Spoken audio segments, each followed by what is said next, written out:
Deconverted Man here. It's the Converted Man. Deconverted Man. Look, I don't know how much time I have here. Logical fallacy counter. So many. The fallacy. And so many. There's so many. Turn back before it's too late.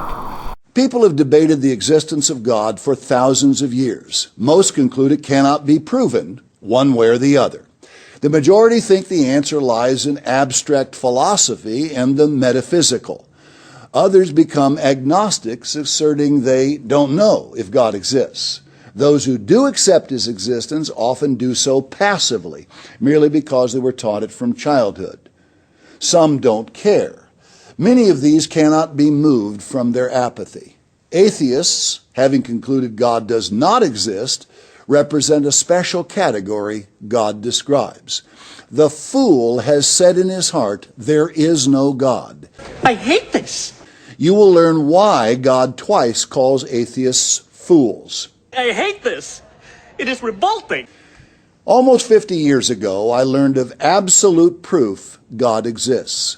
My studies lasted 2.5 years. I came to realize I did not have to accept his existence on faith. Oh. Science has learned much more, and the case for God is now airtight.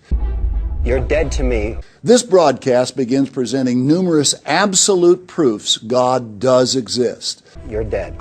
You're gone. I don't even know who you are. You're a vapor. Some proofs will amaze you. Others will inspire you. Still others will surprise or even excite you. All of them will fascinate you with their simplicity. Stupid! You're so stupid! You will soon never again doubt God's existence. In fact, just part 1 will convince you. Oh, yes! I hate this!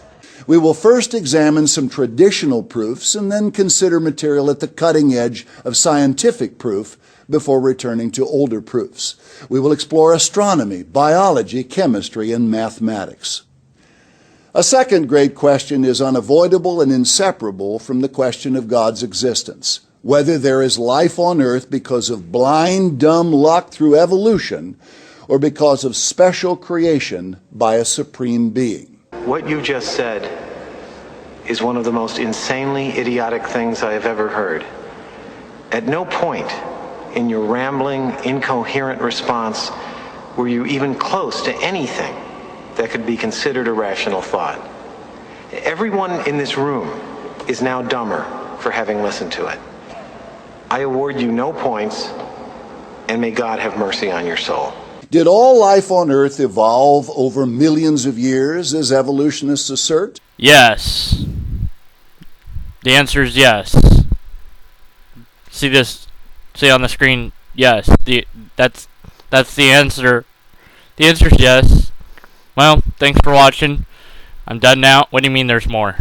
No. There can't be more. There's more! Put up the logical fallacy counter already. What do you mean it already has numbers on it? Oh. Or did an all-powerful God author it? Most people assume evolution is true, just as millions assume God's existence. All you need to understand is everything you know is wrong. Everything you know is wrong. I learned it takes far more faith to believe the intellectually fashionable evolutionary myth than that God exists. In fact, I learned evolution is based entirely on faith.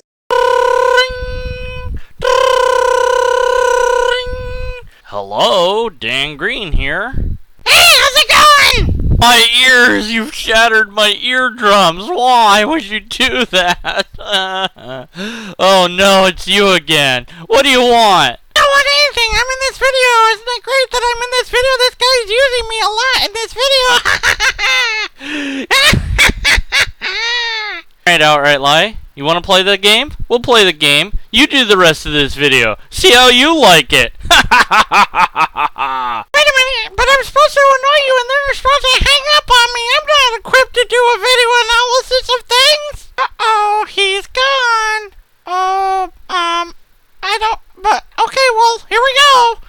because no true facts or proof have ever been found to support it. No, I quit! I quit! He's abusing me! Do you want me to come back, please?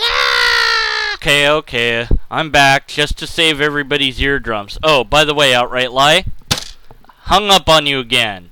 Although you didn't hear the part where I said hung up on you. Anyways, so yeah, Outright Lies, and some more Outright Lies. With some half-truths as well, but mostly Outright Lie. Back to the video. We offer an eye-opening, powerful, and inspiring brochure, Evolution, Facts, Fallacies, and Implications, that complements this series. Yeah, he's cashing in on this. Of course he is. Not surprised. By the way, become a Patreon of me by clicking on the button and or PayPal me money. Yeah, cashing in. It's okay when I do it because those who read it will never again doubt the scientific case for creation or the silliness of evolution. About that statement has to be false, because if there was a shred of scientific evidence, then that would be in science and not in some book that he was trying to sell to people who already believed his nonsense anyways. And he would have a Nobel Prize and have a lot of money and yada yada yada, but he doesn't have anything actual to offer, so he's just selling snake oil to the people that believe that the snake oil will help them in some way, shape, or form. Faith does play a role in the life of a Christian, for the one who truly wants to seek God and learn to please Him.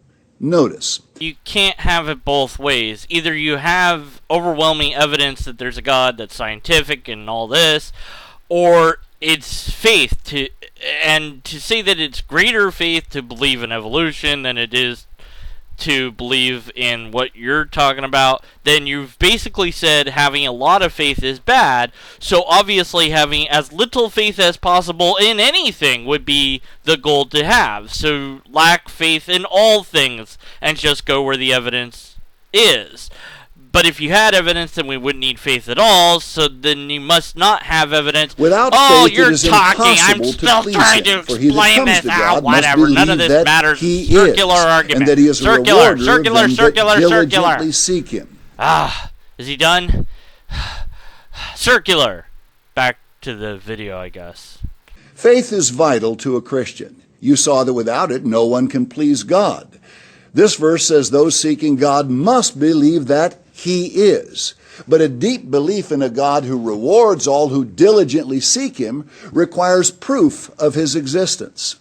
Only after proof has been nailed down can one have faith, absolute confidence that what he does is being recorded in God's mind to be remembered when he receives his reward. Okay, so this is how this works. You have to have absolute proof nailed down in order to have faith that your thing's being recorded. Got it? So absolute proof equals faith. Even though if you had absolute proof, I wouldn't think you would call it faith anymore, because you would have the absolute proof and nailed down. Wait, nailed down. Jesus, of course. I get it now. Nailed down proof like Jesus was nailed down on the cross, which was upright. So I guess he'd be nailed up. And then that's not down. Perhaps people put him down, but then he came up, you see. It all makes sense if you don't think about it too hard. If you are uncertain God exists because proof has not been firmly established, under fire, your faith will wane or collapse. I promise. The Apostle Paul wrote, "Though there be that are called gods, whether in heaven or in earth, as there be gods many and lords many, but to us there is but one God, the Father, of whom are all things. Howbeit there is not in every man that knowledge." The religions of this world have created many gods of wood, stone, and other materials. Others exist only in the minds of men. The ancient Greeks alone served 30,000 gods, and modern Hindus worship 5 million gods. Truly, there are and always have been gods many and lords many. Yet God created all the physical materials men use to design and make their own gods. Sadly, there is not in every man knowledge of the true God. Such incredible, ignorance and confusion. Hey, if your shirts or pants have wrinkles in them, just play this clip and it will get those wrinkles out. Such incredible ignorance and confusion. You get it? 'Cause it's irony. That's what you do to get rid of wrinkles in your clothes. Irony. The Bible's God has shown the way to peace, happiness, and abundant life for all people willing to study His instruction book. Except for those parts that say to stone people to death and commit genocide and stuff like that. Just ignore that bit, though. See, because the rest, eventually, but you have to buy this other video series to understand how to understand the Bible. Only $99.95. Plus shipping and handling. This would rid mankind of the confusion and evils that encompass this world. Of course, some don't want this God to exist because if He does, they must obey Him. And none of this is true. Not just because logic, but also because the Bible. There's plenty of characters in the Bible that absolutely 100% knew God existed or Jesus existed, and yet disobeyed God directly or disobeyed Jesus directly. Peter denied Jesus 3 times. Look, after the flood receded and stuff, Noah immediately gets drunk and winds up having incest, or they wind up incesting him, or whatever the bleep it is. So it's look, there's all these different characters in the Bible that absolutely know God exists, and yet deny Him or disobey Him anyway. So just knowing that God exists doesn't mean that you would automatically obey it. So no to all of that, plus the logical fallacies that are on the screen. What do you mean there's no logical fallacies on the screen? Ah, man. Be willing to accept science. As we reason, do not suppose or hope. Stand on indisputable facts. We will see them from a broad array of different kinds of science. No. Nope. Nope. No. Nada. No. No. Just no. Stop it. Seriously. You have no science. You have none. At all. Period. You can't have any science. You're denying science, and then calling whatever the bleep you have science when it's not science. Stop doing that. Don't deny science. You're denying science right now. You're doing it right now. They will demonstrate that an all-powerful supreme being of infinite intelligence carefully provided more than sufficient proof to remove all doubt He exists.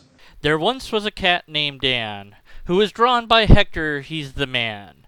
Although this didn't make any sense to put in this video, and this limerick just died, I put it in anyways, so whoopee-doo, ha-ha-hide. That's an example of a non sequitur, which is pretty much what we've got going on at this point, just lie plus non sequitur times whatever amount of words he's saying. Every single word that he's saying. I'm still a cat. That's the important thing to take away from this. If you've learned nothing else from this video, this is what I look like as a cat. Thank you. Now, before starting this study, remember, assumptions don't count. Neither do superstitious myths or traditions based on ignorance. What can be known from science? Only accept facts. Think rationally and clearly. Then accept what can be proven. Science. Science. Science. Science. Science. You keep using that word. I don't think it means what you think it means. The following excerpts are from a Wall Street Journal article, Science Increasingly Makes the Case for God. Anyone want to go cherry picking with me? Also, let's cite a meaningless authority. It demonstrates why it is impossible for God not to exist. It's long but powerful. It begins. In 1966, Time magazine ran a cover story asking, "Is God dead?" On November 22nd, 1999, Time magazine put on its cover, Pokemon. For many kids, it's now an addiction. Cards, video games, toys, a new movie. Is it bad for them? And I, when I was a Christian, collected Pokemon. Many, many Pokemon. So much Pokemon that it's enough to bury somebody with if I wanted to do that. And then I got Pokemon toys. And now I'm a skeptic. Dun dun dun! I remember it. Many have accepted the cultural narrative that he's obsolete, that as science progresses, there is less need for a God to explain the universe. The relatively recent case for his existence comes from a surprising place, science itself. The same year Time featured the now famous headline, the astronomer Carl Sagan announced that there were two important criteria for a planet to support life: the right kind of star and the right distance from that star. Given the roughly octillion, one followed by 27 zeros, planets in the universe, there should have been about septillion, one followed by 24 zeros, planets capable of supporting life. If the general picture, however, of a Big Bang followed by an expanding universe is correct, what happened before that? Was the universe devoid of all matter and then matter suddenly somehow created? How did that happen? In many cultures, a customary answer is that a god or gods created the universe out of nothing. But if we wish to pursue this question courageously, we must, of course, ask the next question. Where did God come from? If we decide that this is an unanswerable question, why not save a step and conclude the origin of the universe is an unanswerable question? Or if we say that God always existed, why not save a step and conclude that the universe always existed? There's no need for a creation. It was always here. These are not easy questions. Cosmology brings us face to face with the deepest mysteries, with questions that were once treated only in religion and myth. Cosmology brings us face to face with the deepest mysteries, with questions that were once treated only in religion and myth. With such spectacular odds, the search for extraterrestrial intelligence, a large, expensive collection of private and publicly funded projects launched in the 1960s, was sure to turn up something soon. Well, this is a red herring and an irrelevancy, and I think it's time to stop for now, take a breath, take a pause, take a rest, take some medication, and also to find somebody who can deal and wants to deal with the scientific inaccuracies and outright lies said by this guy during this video. Right now we don't have any empirical evidence or tests to run, despite what this guy has been claiming. There is no science. We all know that there's no science to it, but nonetheless, he hasn't really gotten to the science yet. He's just quoting from Wall Street, that's quoting from Time, and whatever. So, here's the end of this video, whatever. Until next time, I want you to think deeply about the following words. Till I was 30 years old, I hated my asshole.